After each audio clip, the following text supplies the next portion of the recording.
Hello, everybody. Paul Waller again, President and founder of Christian Sports Medicine Alliance, with another episode of Medicine with a Mission, Faith, Family, in the Profession. Today is episode 15, I do believe, and this episode will be featured on March 10th. So we're celebrating National Athletic Training Month. When this episode drops, we'll be 10 days into the month of just celebrating our profession of athletic training. And this podcast is highlighting a athletic trainer every single day of the month of March, a Christian athletic trainer, so they can share about their profession, what they do, where they are, the setting they're in, and most of all, share their faith in Jesus Christ and how their faith manifests itself in the workplace. Today, we have a very special guest. We've never met, we've never talked, we've never done anything. We've played tag back and forth on Facebook trying to set this interview up. But I have a feeling that you're going to be very intrigued by her story and her background and where she's from and how all this came to be. Her name is Emlyn Ngiratmab. Nailed it. Gosh, I'm so good. Nailed it. So anyway, Emlyn, I want to welcome you to the podcast and thank you very much. I know that you and I have kind of gone back and forth over the last several weeks of trying to get this nailed down. Just to open us up, tell us where you are, what your setting is, and how you came into athletic training, and then we'll kind of dive into the other aspects of what we want to talk about. For sure. I'll do my best to kind of hit pivotal moments. I know these responses can be kind of long-winded, but currently I am in Washington, the good old Pacific Northwest, working in the industrial setting, which is very different. I say that after a little over a year being here too. I ended up with athletic training, honestly, in a roundabout way. To best break down, I guess, how I got here would be to hit a common theme in my life, which a common theme was just saying yes to a lot of things before realizing all it entailed, right? I was offered a scholarship to Kansas to play volleyball, said yes without ever visiting it. Because of that scholarship, I met a great mentor and role model in my life, Pete Manili, who introduced me to the world of athletic training, but in kind of a roundabout way by just seeing the things that he did, Prior to that, as far as any knowledge with athletic training, knew nothing about it, never even considered sports medicine. My attitude growing up has always just been a willing attitude to do the things that the people around me were bought into as long as it helped somebody. And that was just kind of the common theme of my life. I grew up around sports, but also grew up around a mentality of if you're hurt, it's still attached, you keep playing. It's a mental game at that point. The competition, at the end of the competition, that's when we can worry about what we're feeling. But from the start of the game to the end of the game, you push through. You rely on all that training, you rely on all that, whatever you got to rely on to kind of get to where you at. So transitioning from the college setting to this industrial setting has been, I don't even know the word to put with it, has been eye-opening. It has been different. It has been a struggle, but it has been nothing but growth through it. So where are you from? Yeah, so I was born and raised in California. I grew up for the most part in California, but there were a lot of years in my childhood that I grew up in the islands of Palau also. So my dad was a strength and conditioning coach for Team Palau for the Micronesian Olympics back in 97, 98-ish, around that time. So going back and forth was really common. I grew up in a household with, 15 individuals, mostly college age individuals. And that was because my dad also promoted drug-free sports in Palau. So a lot of folks would send their kids to come live with us stateside. My dad would get them in school, would train them, would kind of, I don't want to say teach, but show them kind of a different life, right? Like kind of when you're consistent in working towards something, the things that could build as you develop, especially in college years. And actually not until this very moment, I think that's why I tend to think of college setting as my ministry, kind of the area where I feel most impactful, is because I grew up around that, in grade school. So a lot of them would come live with us, they would train with us, and then we would go back home to the islands, and then they would become the trainers to other people. So growing up around sports has been a key developer into who I am. Growing up around those college age individuals who live with us is a bigger key to who I am. And then, just tying it all back into finding essentially a profession that I can still do all that, is a pretty cool thing. So, then we had talked offline about this. You grew up in a Christian home? So I say that because I definitely grew up knowing that God existed, that God was the reason for a lot of things. But with a home of that many people, a lot of times the focus was more on the things we were able to do, and then accept moments where things didn't quite fall into place, right? So growing up, I fast forward a little towards my high school career. I think that's when I got more, I guess, in tune with God and making decisions towards, am I going to be active in my relationship with Christ, or if I'm going to kind of wait on it, I did recognize that it was my choice. I did recognize that I wanted it to be because I wanted it to, not because someone was telling me, hey, get ready, let's go to church, So that my mom was definitely really good about church on Sundays. Whereas my dad has always been a person who I look up to as far as always doing everything you can to be somebody, to grow something, right? So a lot of Sundays I caught myself being more drawn towards helping my dad. We cut firewood. So a lot of Sundays I chose to go cut firewood with my dad because that's where my heart was kind of drawing me to, in a sense of feeling guilty, like sitting in church, just listening, right? Versus like going out to help my dad cut firewood, do stuff that helps financially position us into, whatever it is we needed to do. That has always kind of been my heart. So it took a while before I became active in my relationship, not because I didn't want to, but because my heart was just kind of pulled towards other things in times. Do you think that your that time with your dad and knowing his background and his and what he was doing in what I consider under the sports medicine umbrella, which is strength and conditioning and performance, do you think that had an impact in his I would probably assume he may have not been a very vocal person about his spirit and about his walk with Christ, but he was modeling it to you. Absolutely. So do you think that that bond, that relationship that you developed with him had kind of guided you into the profession of athletic training? Absolutely. It was that, growing up, I didn't recognize it because I was just kind of following, like I said, the things that I felt like I'd be most impactful. I was trying my best. My biggest focus was, each day, like, how can I help my pops out a little bit more, right? Like, we're talking someone with a knee replacement who's put off a knee replacement for over 10 years. He was also a power lifter, multiple elbow surgeries, multiple surgeries, but even through those surgeries, never did he fail to stop meeting needs of those college students who lived with us, right? Never did we stop sitting down for breakfast every morning. Never did we stop sitting down for dinner every morning. Never did he stop training with us every morning. And I honestly, looking back now, like I just recently said, I think that's why I think college ministry is kind of like my bread and butter, is because he modeled those things so much. He taught me the significance in showing up, in being a willing heart, and just communicating, I don't know how to do this, but hey, I'm here to show up and help if I can.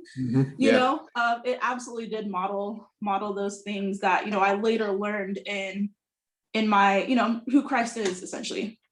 Sure. So now let's transition to that. How you're working in the industrial setting, which is, Yeah.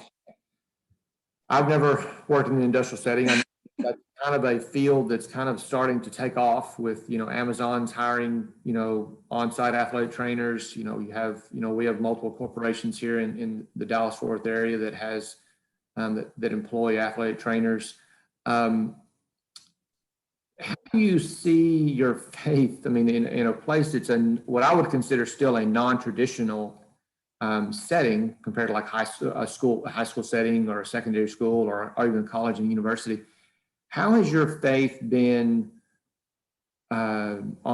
manifested in your workplace? Because it's totally different. You're looking at different clientele, different patient demographics. So it's got to be different than what you're used to in college. Yeah, my faith has been tested, that's for sure. When I was working in the college setting, there were so much things about that environment that I just knew this is where I'm supposed to be, It was because of the college setting. I guess to better describe where I am now, I have to kind of bring it back to where I was prior to this decision, right? So when I was in the college setting, continuous opportunities kept happening that just kind of kept me out of school, where I told myself I didn't want to go after grad school or undergrad, right? After undergrad, I was like, D1, no chance. Like, I don't want anything to do with that, that doesn't interest me. And, it's safe to say that the best thing to do is tell God something I don't want to do. And then guess where we're ending up, Yeah. So I ended up in that D1 setting in Texas, and opportunities just kept presenting itself that kept me there. My 2-year graduate position turned into an opportunity to apply for the doctoral program there and for them to pay for it. Turned into not being accepted in that program, but then being unable to get start a second master's. Turned into not being able to finish that second master's because they offered me a full-time position, which was honestly, that position was my 5 to 7 year goal. So to step into that goal as clinical coordinator, program director of the apprenticeship program, and primary care for women's basketball was like mind-boggling. That the only reason why I said yes was because, like, what kind of person would say no to something like that, especially when it was my goal. So stepping into that was great. I was so thankful because within my graduate assistant years, that's really when I came to know Christ. I can honestly replay the moment back to, there was a moment where things that I used to laugh at, things that used to entertain me, just became not funny anymore. You think of that D1 setting, the atmosphere of the coaches and what's demanded, it's such a go, go, go that you literally spend your life with that college, with those athletes, and that sort of thing. And it's totally fine, but I forgot where my roots were. I got so deep into things that I forgot what my roots were because I was, mimicking my environment in a sense, right? So fast forward to that time where I realized, things weren't funny. I was fortunate because one of the coaches, we ended up at an ice cream place, Sub-Zero, one day, and we were talking about this, and it was a conversation that led to good old Google looking for churches nearby. And my relationship with Christ honestly started by looking up a church and deciding we were going to go there because they had cool stage lights and free donuts. And that's how we ended up at North Point Community Church in Texas. And, coincidentally, the first day we went there, they had a newcomer's lunch, which newcomer's lunch I can best describe in Texas as like Thanksgiving dinner or lunch, in the middle of spring, which is like, well done here. Yes, it's well done there, right? So that's kind of how my relationship with God began. So I was bought in. The people at the church really taught me so much. It connected those missing bridges. It dug up those roots for me. And it reminded me like, hey, you don't always have to know what you think you need to know. You just got to show up and be willing, right? And that is like what entails what I believe my relationship with Christ is. Like, ask me to quote you a Bible verse, can't. Ask me to tell you a story about the Bible, it's choppy, right? But ask me, can you come and help? Absolutely. And that's my heart. And that's what North Point Church was for me during those times. So fast forward even more. to like spring of 2019, those moments of feeling unsettled, of feeling stagnant, of looking for something I didn't know was happening. And through, talking to some friends who I've met through church, they had a come to Jesus talk with me and said, well, what are you looking for? What do you want? That's a weird question to ask an athletic trainer. Like, what do you want, especially in a workplace? And I told him, these things. And the best way to put it is she said, make a list like you're looking for a house. You're not willing to sacrifice these things in your search for your house, 3 bedrooms, 2 bath, right? Mm-hmm. So I made that list. And of that list, I realized that work-life balance and finding balance early in my career was important. And because of that, it led me to looking up jobs online. And that's how I found the industrial setting. I recognize that, their mission statement alone talks about work-life balance. It talks about impacting people and all that stuff. So that's how, I applied thinking there's no chance, like, first off, Washington, second off, industrial setting with Boeing, there's no chance that this is going to happen.